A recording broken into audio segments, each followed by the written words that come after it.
క్రీస్తునందు ప్రియమైన సహోదరి సహోదరులకు యేసుక్రీస్తు నామములో శుభములు. దేవుని యొక్క మహిమ మీ మీద ప్రకాశించునుగాక. ఈరోజు దేవుడు మనకిచ్చిన మాట 3వ కీర్తన 4వ వచనము. ఎలుగెత్తి నేను యెహోవాకు మొరపెట్టినప్పుడు ఆయన తన పరిశుద్ధ పర్వతం నుండి నాకు ఉత్తరం ఇచ్చాను. ఈ మాటలు మనం 3వ కీర్తనలో చూస్తున్నాం. 3వ కీర్తనలో ఈ కీర్తనకారుడు చాలా బాధలు కష్టాలు అనుభవిస్తున్నట్టుగా మనం చూడగలం. నిందలు అవమానాలు ఉన్నట్టుగా మనము చూడగలం. కానీ ఆ నిందలు ఆ అవమానాలన్నిటిలో కూడా అతడు ఏం చేస్తున్నాడు అంటే, నువ్వే నాకు ఆధారం అని ఎలుగెత్తి యెహోవాకు మొరపెడుతున్నాడంట. ఎప్పుడైతే ఎలుగెత్తి యెహోవాకు మొరపెడుతున్నాడో ఆ దేవుడు ఆయన తన పరిశుద్ధ పర్వతం నుండి ఈ కీర్తనకారుడికి ఉత్తరం ఇస్తున్నట్టుగా మనం ఇక్కడ చూడగలం. ఎలుగెత్తి నేను యెహోవాకు మొరపెట్టు. చాలాసార్లు కష్టాలు బాధలు ఎక్కువైపోయినప్పుడు చాలామంది ఎలుగెత్తి ఏడుస్తూ ఉంటారు, లేకపోతే ఎవరికైనా చెప్పుకుంటూ ఉంటారు. కానీ ఈ కీర్తనకారుడు దేవునికే మొర్రపెడుతున్నాడట. మొర్రపెట్టడమే కాదు, ఆయన తన పరిశుద్ధ పర్వతం నుండి ఉత్తరం ఇచ్చే వారికి మొర్రపెడుతున్నాడట. అంటే దేవుని యొక్క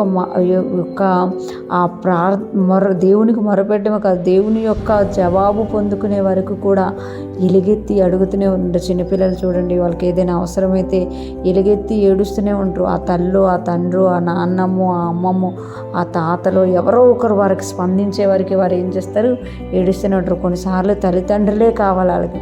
అలాగే ఇక్కడ ఈ కీర్తనకారుడు కూడా ఎలుగెత్తి నేను యెహోవాకు మొరపెడుతున్నాను అంటున్నారు అన్నమాట. ఆయన ఎప్పుడైతే ఎలుగెత్తి మొరపెడుతున్నారో దేవుడు కూడా తన పరిశుద్ధ పర్వతం మీద నుండి జవాబు ఇస్తున్నారట. అంటే ఎప్పుడైతే మనం ప్రార్థన చేస్తున్నామో దేవుడు రెడీగా ఉన్నారనమాట జవాబు ఇవ్వడానికి. కొన్నిసార్లు ఆలస్యమైనట్టుగా మనకు కనబడుతుంది, కానీ ఆ ఆలస్యంలో కూడా ఆయన పని చేస్తారనమాట. ఎందుకు అంటే మనం మొరపెట్టింది మనుషులకు కాదు, దేవుడికి మనం మొరపెడుతున్నాం కాబట్టి దేవుడు ఖచ్చితంగా ఆయన పరిశుద్ధ పర్వతం నుండి మనకు కూడా జవాబిస్తారు. ఈ కీర్తనకారుడు ఎలాగైతే ఎలుగెత్తి తన కష్టాలన్నింటిలో మొరపెట్టుకున్నారో, మనం కూడా మన కష్టాల్లో, వేదనలో, బాధల్లో మనుషుల దగ్గరికి కాకుండా దేవుని దగ్గరికి వెళ్తే దేవుడు గొప్ప వాటిని చేస్తారు అని మనకి ఇక్కడ తెలియజేయబడుతుంది అనమాట. ఈరోజు ఫ్రెష్ మన్నా వింటున్న ప్రతి ఒక్కరూ జ్ఞాపకం చేసుకోవాలి.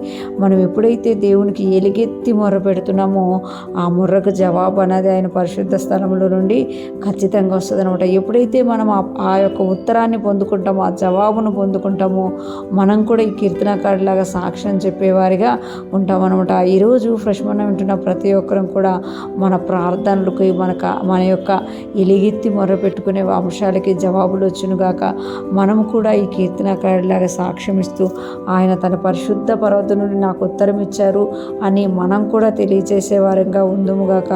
దేవుని కృప మనందరికీ తోడయ్యుండి నడిపించునుగాక. ఆమేన్.